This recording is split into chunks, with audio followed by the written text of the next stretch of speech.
Hi everyone, it's Deb. I hope you are all well. Today I am going to be telling you all about my favourite books of 2024. I read a total of 40 books last year, which pause because quick pat on the back for me. That is the most books that I've read thus far in my adulthood, and I am so glad that I met my Goodreads goal this year as well. Out of those 40 books, I counted 10 5-star ratings. While some of them are part of a series, and so they might not be called out particularly in this video, they probably will be. I also have some books here that are like 4.5 stars that, again, I just absolutely loved. I still remember the plot so vividly, the characters live rent-free in my head, and I think they are just so worth calling out. We are going to start with two honourable mentions because they're not quite my favourite books of the year, but I did really enjoy reading them. And then we are going to go from 10 to 5, and those books are so good, and not much is in them, like between the number 10 and the number 9, number 9 number 8. They're very similar, but I tried my best to put them on a scale. And then my top 5 books are honestly just chef's kiss, so good. So starting with the first honourable mention, I have got Happy Place by Emily Henry. I am so late to Emily Henry. I've only ever read one other book by her, which was Beach Read, and I understand, I get why people love her books so much because they just get you in the feels. This book in particular had me in my feels. I cried, I think, at one part in this book as well. I actually read this book on holiday in winter, and it's quite a summery book, and it gave me that summery feel, which was so much fun. I think the reason why I love this book so much is because of the side characters and the friendships. I think when a romance book has such believable friendships and side characters, it just enhances the romance even more. I still like the romance, to get me wrong, but why I think this book stood out amongst other romances is definitely the element of friendship in this book. So this book follows Harriet and Wynne. They are a couple who have been together for many years and who are also part of a wider friendship group. Every summer they go on a really big, amazing holiday together, but unfortunately this is going to be their last holiday because where they normally go is being sold. So they're going all out, they're going to make it one to remember and really enjoy their last summer as a group in this particular location. However, Harriet and Wynne are actually no longer a couple, but their best friends do not know this and they don't want to ruin the trip, so they are taking one for the team and pretending to still be together one more time just for the purpose of this trip. This book has dual timelines. We see Harriet and Wynne in the past when they first met and their romance is blossoming, and then we see them now and have no idea what could have gone so wrong and why they've broken up, and then being put in really uncomfortable situations where everyone thinks they're still together but they haven't been together for a few months, and it's like this tension, there's awkwardness, there's obviously still feelings there, and there's just a mystery of why on earth they even break up. For me, what really brought this book to a 4-star, or I think I gave it a 4.25 or something like that, is the friendships. I think if you've ever had friendship breakups or friendships where you drift away from each other, or just friends that you love so much but you never get to see, you are going to really relate to the relationships and the friendships in this book. And honestly, such a nice summer read. I'd recommend this to anyone in the summer, or anytime actually. Anytime. I read it in November and I still loved it. Next, we have a little bit of a dark horse. I'm quite surprised I'm going to be talking about this book in my favourite books of 2024 video, but I love a surprise, and that is Daisy Hates. The first bit, Amelia Parks, I liked it. I mean, I loved the chaos, I loved the drama, but it was just ridiculous. It was toxic, and I was like, oh my gosh, what is this?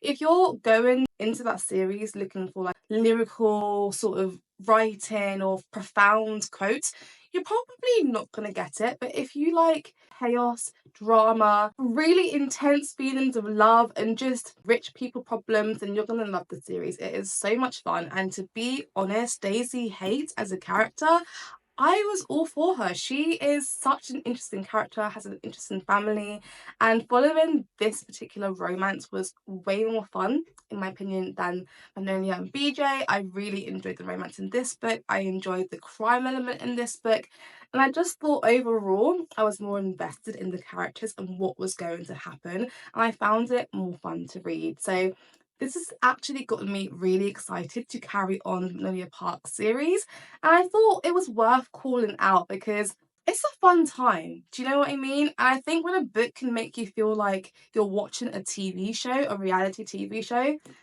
it needs to be called out. So that's why Daisy H is on this list. Okay, so we're now at the top 10 and we're going to start with number 10, which I feel like is an injustice to this book. But like I said, these next 5 books, there is not much between them. They're all amazing books. But number 10 is 7 Days in June by Tia Williams. I think everyone should read this book if you are looking for a really meaningful, deep romance. It's not fluffy, it's not light, but it is so powerful, so impacting. You're going to be so invested in these two characters and just rooting for them so much because the journeys they go on are really, really, really emotional. This book follows our main characters, Eva and Shane, and they met when they were teenagers in June and they had a roller coaster romance, whirlwind romance, but it was like kind of ride or die. They were really in it. But then something happens and they go their separate ways and they somehow cross paths again in June, and you see them sort of live in the past, how they were when they first met, and then what's happening in their lives right now. Our main character Eva has a chronic illness as well, so you see how she navigates that, and she's a mum, so her life is complicated already. And then Shane has his own demons that he's working through.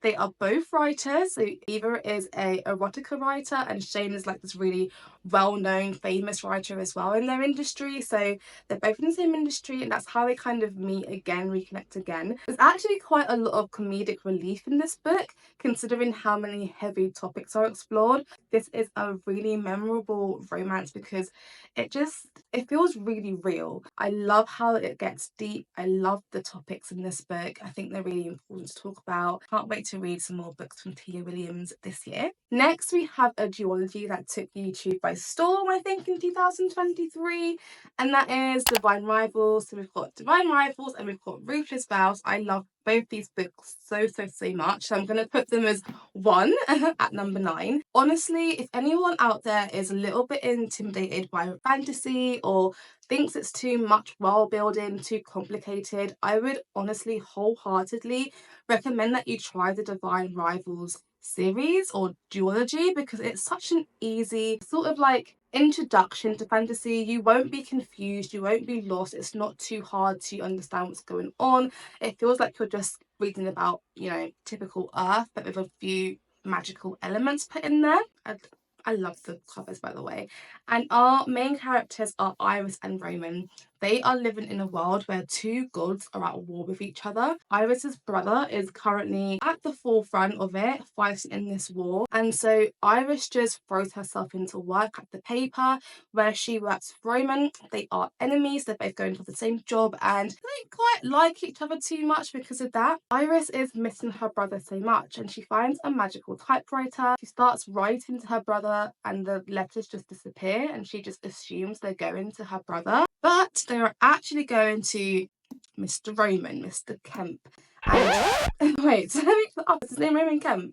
Or is that a celebrity? I made that up. Roman Kit. So her letters are actually going to Roman Kit, not her brother. So he writes her back in a secret identity, being like, it's not your brother, but hi. And they start talking and they don't know they're talking to each other, and genuinely the letters that they write to each other are so beautiful, so pretty, and a little bit lyrical. Just you feel like you're reading a historical romance, but one that's in a magical world. Reading the letters that these 2 characters write to each other and then seeing them go to work not knowing that they're writing to each other, there's just something about it that I loved it. I genuinely had so much fun. I listened to the audiobook as well whilst I was reading this, and that was cool. They've got 2 different voices doing each character, and I had the best time. So this is at number 9. Highly recommend this series. At number 8, sticking with the fantasy theme, we have got The Serpent and the Wings of Night by Carissa Broadbent, and I absolutely love a vampire romance. I think it's the teenager in me who loved Twilight. if it's got vampires in it, I'm going to be intrigued. And this book actually delivered, because not only has it got vampires in it, the high stakes in this book and the strong main character as well really give this book just a bit more of a oomph. You know, you're not getting glowing vampires, you are getting a real cruel, horrid, scary world.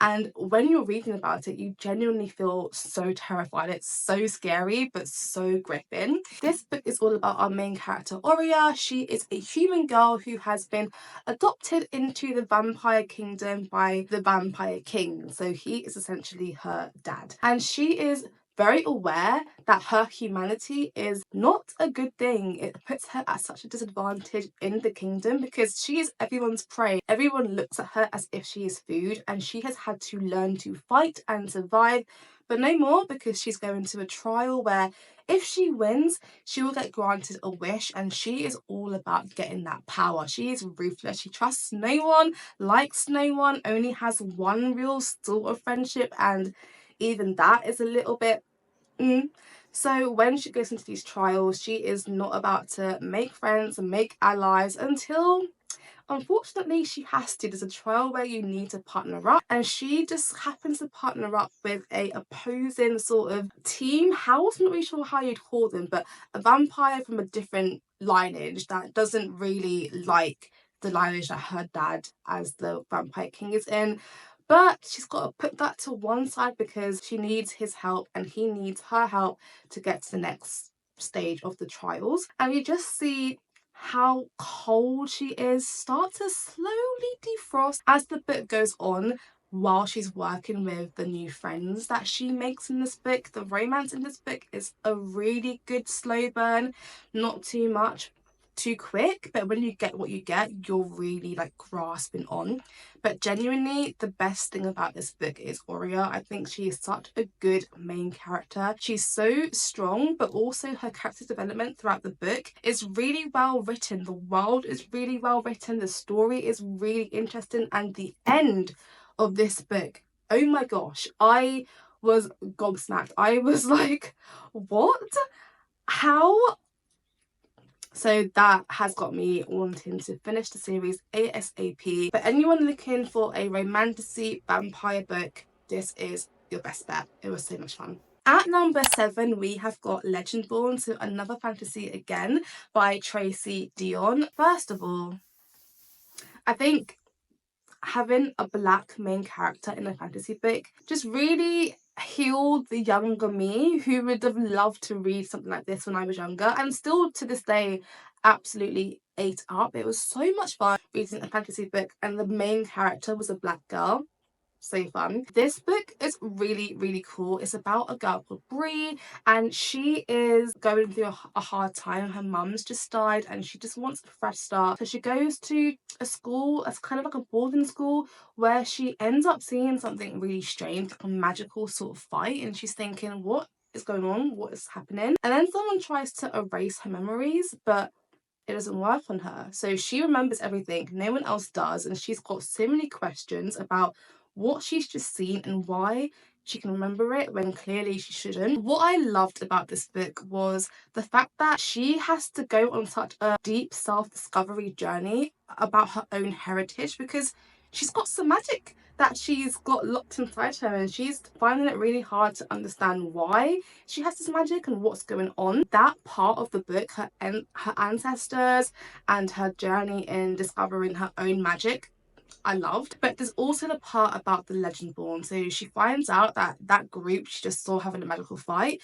are called the Legendborn. They're a secret society on campus, and they are descendants, I think, of King Arthur, and they're getting ready for a really big fight. She's got to decide whether she wants to join them, or maybe she's got her own little quest she needs to go on herself. And genuinely, so much fun. I was so hooked. I was really rooting for her throughout the whole book.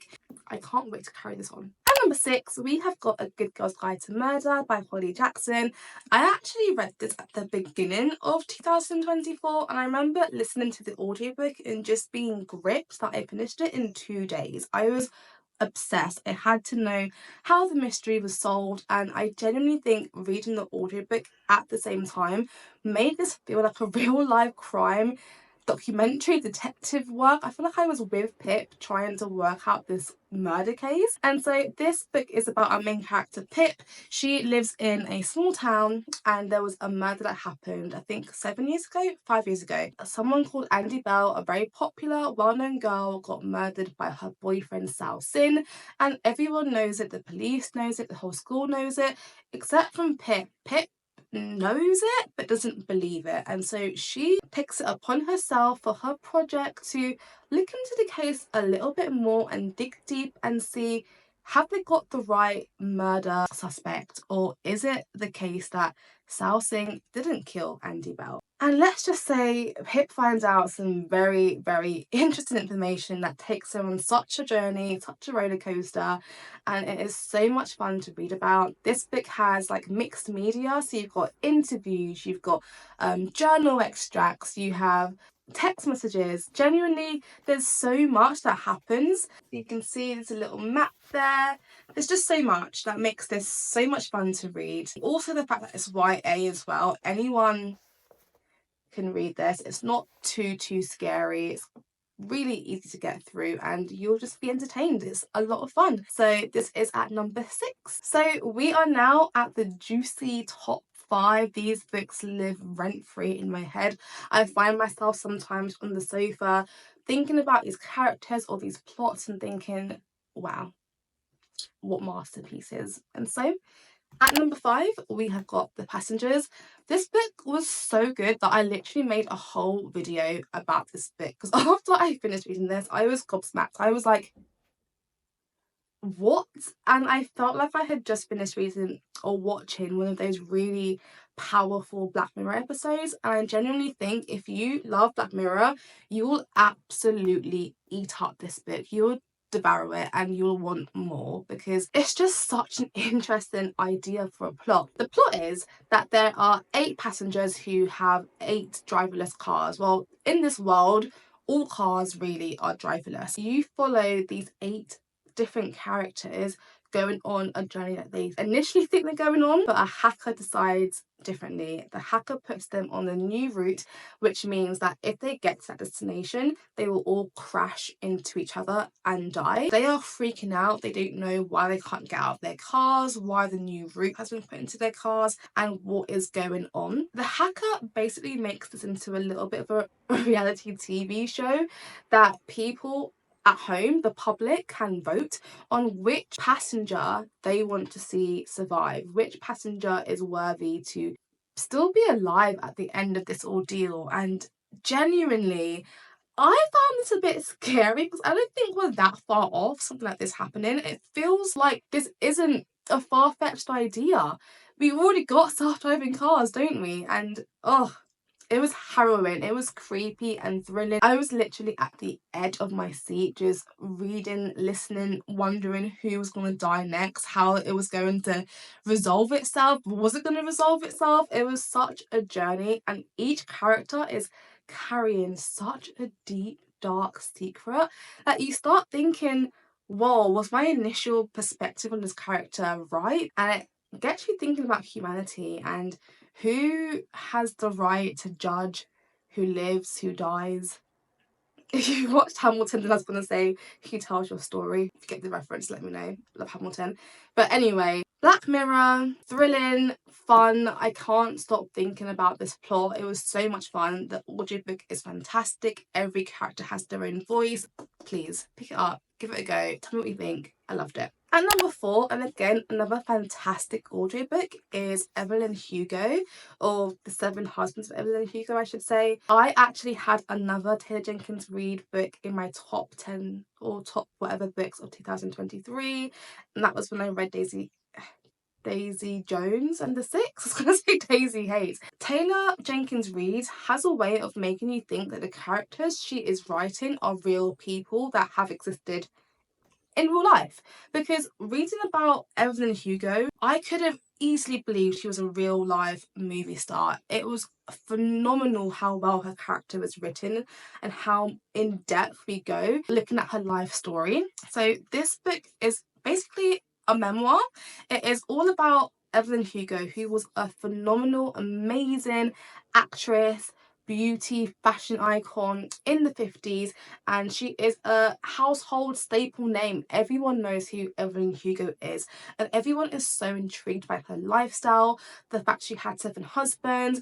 Why did she have so many husbands? And they want to know because she does not do interviews. She does not really tell people much about her, but she's decided to give a pretty low-key new writer called Monique a chance to tell her story. And her story is one that gripped me. Genuinely, I think the audiobook did such a good job at giving Evelyn Hugo a really memorable voice. I think the audiobook was so good, but even just reading this book in its paperback form, it's such a journey. It's so well written. I can't really say much more than if you haven't read it, you need to read it because it is so good. At number 3 is Tomorrow, Tomorrow and Tomorrow by Gabrielle Zevin. Now, this book took me by surprise. I didn't choose to buy this book. Toby came home one day from work and he picked this up on his way home because he saw it and thought, oh, Deb might like that. It's one of the top books of whatever. And I'd already seen this book spoken about so much in booktube. I think it was in a lot of people's favourite books from 2023. And I remember thinking, I mean, it sounds good, but it's just not a bit of me. I wouldn't choose to read this. So when Toby gave it to me, I was like, ah, thanks, babe. Thank you. And I was like, I'll get round to it, but I wasn't in a hurry. But then I saw that Nicole from Nicole's Nook was going to pick it up and read it.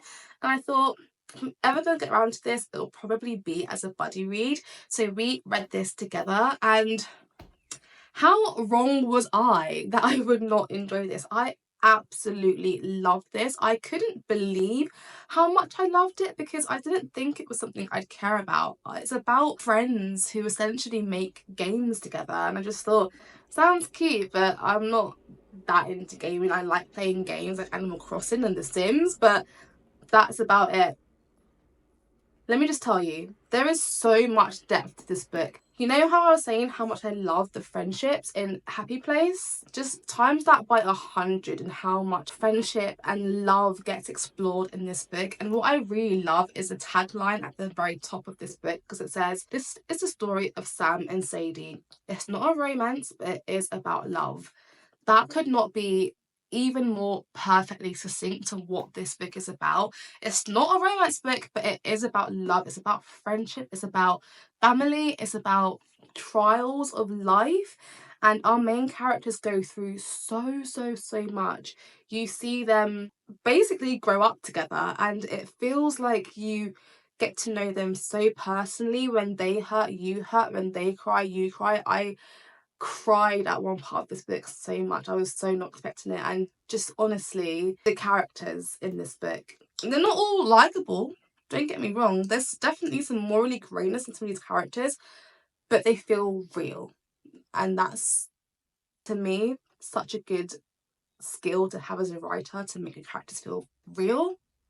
Loved it. At number 2, I've cheated again a little bit because I've got a series. I've got the Cruel Prince series, but genuinely, I loved each and every one of these books. I gave the first one, I think, a 4-star, but the last 2, 5. I had so much fun.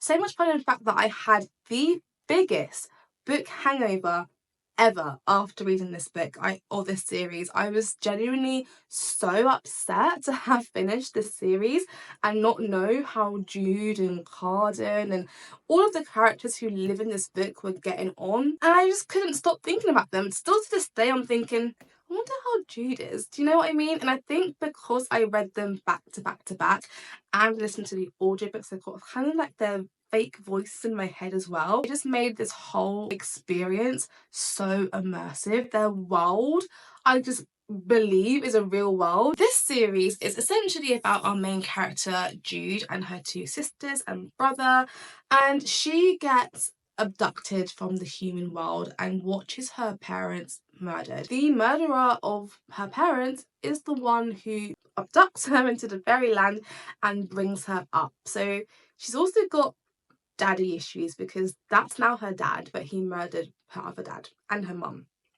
It's dark. It's a bit dark, I've got to say. In this world of fae, everyone is stunning, they're beautiful, they are powerful. They can be really cruel as well. And Jude is at the mercy of a lot of them and she hates it. She wants to be powerful, she wants to be important, and so she will stop at nothing to get that power. And you see how because of that, her journey is not smooth sailing. She gets herself into some sticky situations, and she also finds herself at real odds with the prince. He's not a very nice guy, at least not in this book. He's quite morally grey and he does some questionable things to people that Jude cares about and Jude herself. But genuinely, this series, I promise you, you will not be able to put down. It is so much fun. So that is why it's at number 2. I loved it. I absolutely loved it. At number 1, without further ado, we have got A Court of Silver Flame by Sarah J Maas. This is the last book in the Akata series, and if you watched my favourite books from 2023, you would have seen that the Akata series was so high up there. I absolutely fell in love with it that year, and so I read this again, I think towards the start of 2024, and I loved it. I am sold on Nesta. I know people hate her, I know people don't like her, and to be fair, neither did I. And I still don't love her, but I understand her now. And this book really gives you her perspective as to why she is the way she is. And you start to root for her. You start to hope she gets better and she tackles her demons and her trauma. But it's hard and she goes through a lot. But the journey is so fun, honestly. And also, there's so much spice in this book, which I actually enjoyed. I think it was sometimes a bit much, but it was fun. It was good. And the characters, the love story, the plot, there's so much that happens in this book. You are genuinely transported into a whole other universe, a whole other world. You forget that you're reading. And when a book does that for me, that's when I am all in, sold. I want more. Despite how monstrously big it is, I did not think, oh, when's it going to end? I devoured each and every page, and I am scared of big books normally. This book, I was like, I cannot wait to get my claws further into the story. And when it ended, I was like, oh no. So yeah, I had the best time. Those are my favourite books of 2024. I had such a great time reading these books, and I love making these videos and looking back and seeing, do I still feel the same way? So I feel like if you do still feel the same way after a few years or whatever, then you know you genuinely love that book. And I feel like these books I've spoken to you about, I will still love in years to come, and I'll even probably reread a lot of them as well. I would love to know what your favourite book of 2024 was. If you made it this part of the video, I really appreciate it. Thank you so much. Maybe leave an orange heart for this book in the comments to let me know you've made it this far. And if you're new here, I'd love it if you subscribed and liked the video. And yeah, I will see you all in my next one. Thank you all so much for watching. Bye!